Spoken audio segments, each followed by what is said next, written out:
Le temps en géologie, c'est crucial. Les phénomènes sont extrêmement longs. Par exemple, pour acquérir des bonnes réserves de pétrole, ça peut prendre quelques millions d'années, ça peut prendre quelques dizaines de millions d'années ou quelques centaines de millions d'années. Or, les hommes sont sur la Terre depuis très peu de temps. On se rend compte qu'on a brûlé en un éclair l'ensemble de nos ressources en hydrocarbures sans mesurer les conséquences ni essayer d'évaluer des alternatives. On parle maintenant d'un pic de pétrole, ce qu'on appelle le peak oil, global, à l'échelle de la planète. Et il s'avère être extrêmement difficile à estimer, parce que d'une part, on a une avancée technologique qui est très intense, qui permet d'aller chercher des gisements, donc des pièges pétroliers plus profonds dans la mer, plus profonds sous le sous-sol, et dans des contextes géologiques qui sont de plus en plus compliqués. Quand on exploite des puits de pétrole, on en extrait en fait 30 à 40% maximum, mais avec les avancées technologiques, on est capable de retourner dans ces puits de pétrole, d'y injecter de l'eau, des détergents ou du CO2, et de pousser l'huile pour qu'elle puisse sortir.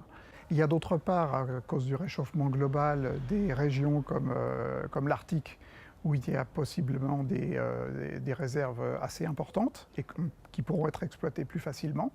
Et puis il y a aussi ce qu'on appelle des ressources non conventionnelles, c'est-à-dire également des réserves de pétrole et de gaz, mais qui sont plus difficiles à exploiter. Il faut en fait utiliser des techniques de fracking, c'est-à-dire de fracturation des roches pour en dégager le gaz, par exemple.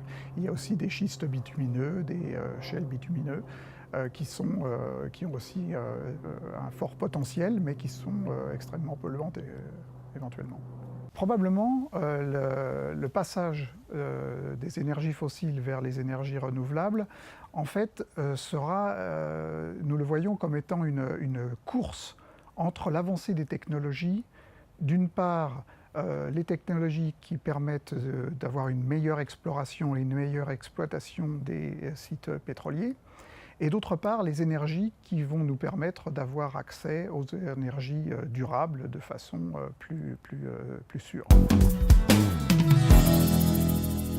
En fait, il peut y avoir un fort impact social, principalement dans les pays qui ont tout misé sur l'exploitation du pétrole. Les gros pays producteurs, par exemple l'Arabie Saoudite, ce sont des pays qui sont actuellement très riches. La population n'est pas vraiment en danger. D'abord, ils sont très peu nombreux.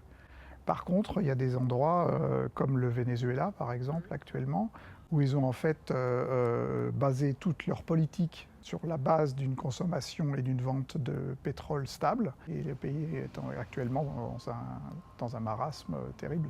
Dans le cas de la Malaisie, par exemple, qui est actuellement toujours un pays qui se porte assez bien, les ressources en hydrocarbures sont pratiquement épuisées. C'est devenu maintenant un pays importateur de pétrole.